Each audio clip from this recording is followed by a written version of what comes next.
What's up, guys? Welcome back to the That's So Dev podcast. My name is Dev. Thank you so much for tuning in today. I appreciate you. We have some tea to get into. Now, look, I've been away for a minute. Okay, your boy has not been feeling well. However, we are up and coming, and we're kind of roundabouting on this sickness, girl, I tell you, because whatever is going around consistently that keeps coming back, it's a very nasty energy, and we're just washing that away. Okay? Now, make sure you follow me on all social media platforms at That's So Dev on Twitter, Instagram, and literally everywhere else because y'all already know what the tea is. Be kind of popping on YouTube. Okay? Look, this is a baking podcast. Y'all know how this goes. It's gonna go quick, and I'm gonna wrap this shit up because I have a billion and one things to do. There's not enough time in a day, but somehow I still find about 8 to 10 hours to get baking done for every major holiday. So, for Christmas, look, I'm just going to start with the cookies because those are the simplest in my mind, right? Because I always do a classic. I do a classic oatmeal cookie. I like a nice cinnamon spice with some ginger and add some flaxseed into that. I don't like to give away my little secrets and stuff, but these are little things that I don't mind sharing because just really little things to spice up again classics and staples, and to also kind of give them this healthy kick, add a little fiber into what you're eating and whatnot. So I like to do that, especially with an oatmeal, because it just like makes sense, especially with the oats. So we got that. Real cute. I love a nice underbaked oatmeal cookie. I do. It is amazing. It's fantastic. They always come out consistent. Now, chocolate chip cookies, obviously, girl, I love to make me some chocolate chip cookies. Now, unless it's a holiday, I'm using the tub. Okay? I'm using the tub if it's not a holiday. Otherwise, it's going to be homemade. But I made these chocolate chip cookies wonderfully. My favorite part about cookies is always creaming the sugar and the butter and adding the vanilla. But this time I used the Mexican vanilla just because I feel like that really brings it out. I wanted to do a vanilla bean type thing, but who has time for that, girl? Anywho, so the chocolate chip cookies, they were just so nice and buttery. And also at the same time, I do like to use also a butter extract. Obviously, there's butter in the cookie, right? But I really want to have that buttery flavor going on because girls love the boneless cookies. Okay, so the nice underbaked oatmeal, but also at the same time is just like a nice balance between these cookies. I love it. Here's the next cookie, right? And it kind of came out of left field, but an eggnog cookie. And I have to tell you, it came out so much better than I could have imagined. There's just tiny bits of flavor of eggnog that burst in your mouth as you're eating this melt in your mouth cookie. And it's drizzled with an eggnog icing. I'm not going to tell you how I made the cookie, but the icing, of course, it's just your usual, your powdered sugar. And instead of my milk, I just used eggnog. Um, I do have a little secret recipe thingy that I use inside my baked goods that I also put inside the icing to make that flavor pop. I'm not giving that away because it's just it's such a me thing to do. And honestly, guys, I just gotta say, oh my goodness. But here's what I'll also tell you what you can do with an eggnog cookie. You can do the Hershey's cream cheese chips, or you can use the white chocolate chips. I used white chocolate. I would have used Hershey's. If I didn't have to go in Walmart and get it, I would have it. Okay. But yeah, I use the white chocolate chips in the eggnog cookie, and honestly, it's just such a nice balance of flavor, especially because the eggnog really does kind of have that spice type thing going on. And yeah, again, a lot of the things that I'm making are just really balanced overall. I mean, whoa. I love it when a plan comes together. You know what I mean? It's becoming a consistent thing where things are just coming out the way that I want them to. And that's a shocker to me because I take on a lot during the holidays for baking wise. So I expect one or two things to kind of just be out of line, even if it's just a little bit. But, things have just been On point, girl. Okay, so we got our chocolate chip cookies, we got our oatmeal cookies, and we got our eggnog cookies. Wonderfully terrific. It is a great bunch of cookies. Now, I decided to, because I love to play around with Biscoff cookie butter and all of these type of Biscoff things. And I've done a Biscoff pie. I've done a Biscoff cake. I wanted to do a loaf, and this loaf was just fantastic. Now, I usually do make my loaves entirely from scratch, but I used box cake mix this time.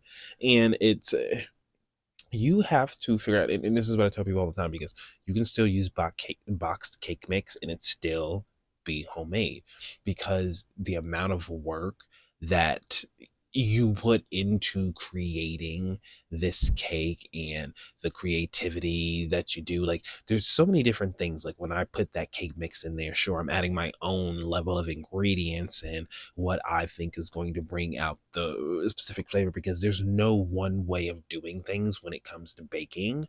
I mean, sure, there is kind of a structure that you need to stick to, but you do have a lot of free range to just do whatever you feel may be deemed necessary. And well, I do. I get so creative after I create my plans, because I think about these things months ahead of time, just the flavors. That's it.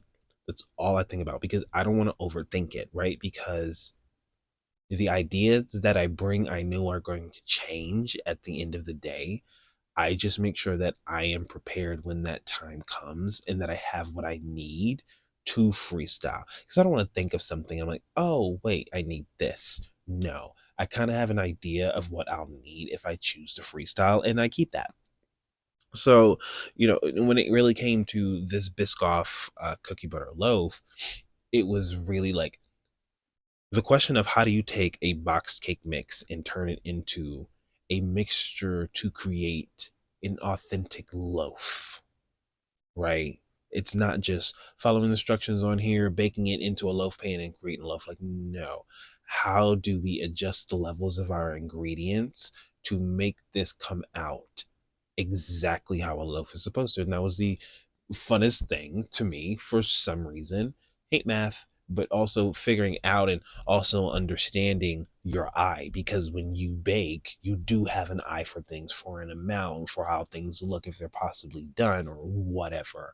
So it's just a simple judgment that I used on the loaf. It came out fantastic. It's topped with a Biscoff buttercream and drizzled with Biscoff cookie butter, the actual cookie butter. And it's just wonderful.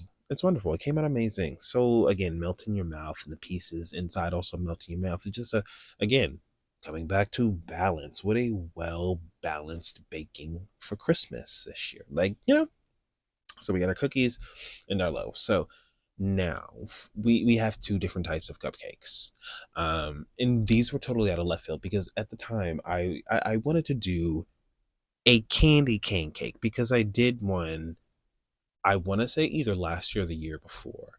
And it was going to be one of those things where I just do dollops of frosting in between two layers without frosting the borders of the cake. Like, it was just kind of an open cake with this kind of design. Like, that's going to happen eventually, because I've been planning it for like 2 to 3 years, but I always want to do something different.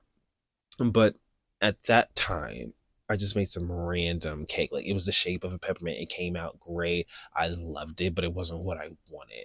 And so for this year, I just wanted to switch it up instead of doing the same thing. So I was like, I'm just going to turn these into cupcakes. I got a new mini cupcake pan. I made some big ones and I made some small ones. They're green, topped with some green peppermint. It's kind of serving Grinch.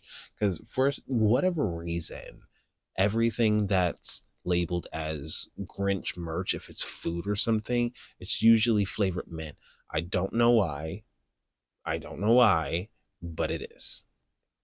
But yeah, those eat with a peppermint buttercream. Obviously, buttercream is my tea. It's my go-to. My recipe for my buttercreams are fantastic and consistent, and I stick to them. And then I'm able to also create different flavors out of that because of the consistency. I don't have to worry about it so much. I can just honestly just walk in the kitchen, bring out the ingredients, and just create a batch of buttercream without even having to look at a recipe or whatever, because I already know what I need, what it needs to taste like, the thickness, whatever the case may be. So, not gonna lie, sometimes I do use like a Dunkin' Hines or something like that, but still at the end of the day, I'm like, okay, if I'm going to use a Dunkin' Hines frosting, then I'm going to need some powdered sugar, I'm going to need some extract, I'm going to need certain things that are going to help me create this frosting into a thickness that I need, maybe to decorate as, maybe a cake that needs to hold the frosting firm, or just the cupcakes that I need to also, well, hold the shape of the frosting so it doesn't melt away on me. Hello, we're in Vegas.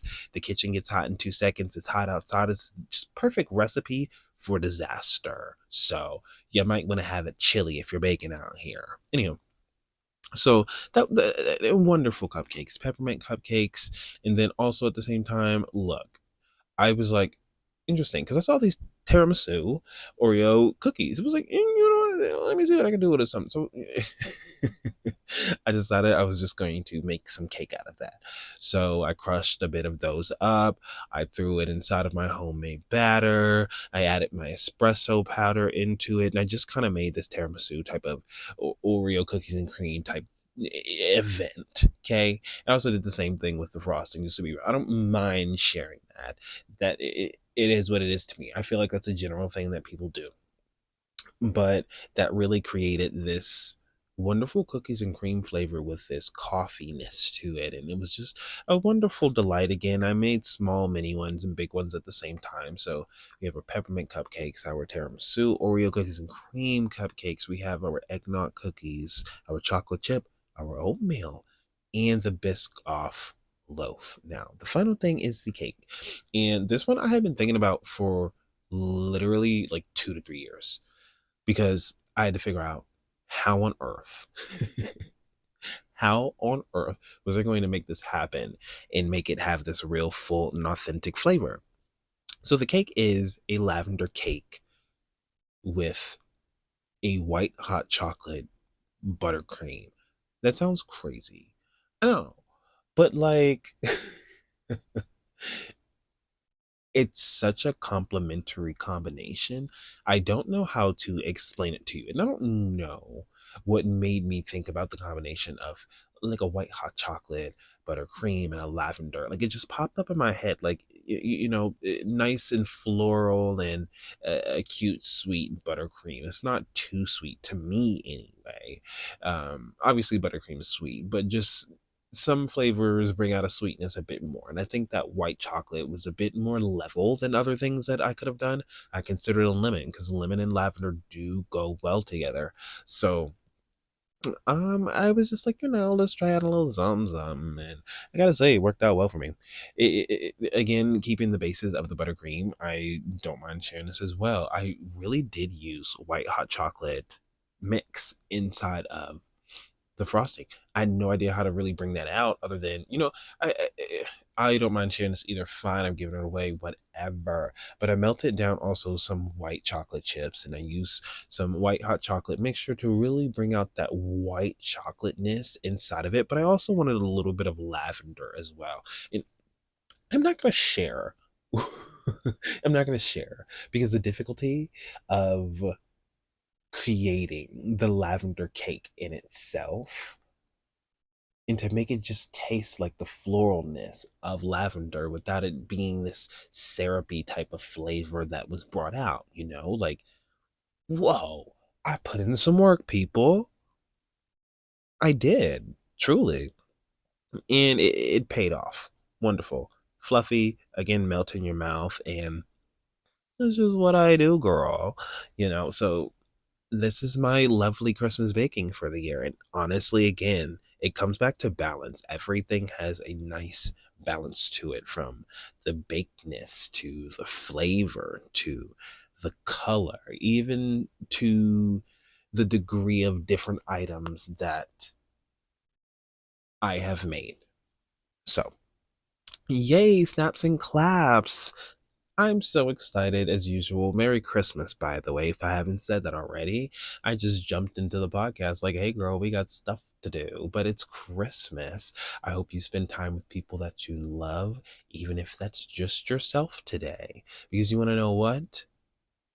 Time alone is way more important than a lot of people tell you these days. I will tell you, enjoy your own company if that is what you have today, because, baby, ain't nothing like some you time. Okay? Do not let anybody gaslight you out of that. Okay? Anywho, I appreciate you guys. Thank you so much for tuning into the That's So Deaf podcast where you stay true and stay you. And thank you for listening to the, wonderfully baked goods that I have for Christmas this year and every year because you keep coming back. And I love that for you. And for that reason, I'll probably keep doing it. Probably. It's hilarious knowing that I have basically a year schedule in advance, people. Anyway, I'm hopping off here. I appreciate you guys again. Thank you so much for tuning in. I will be seeing you all on the next podcast. Peace, people.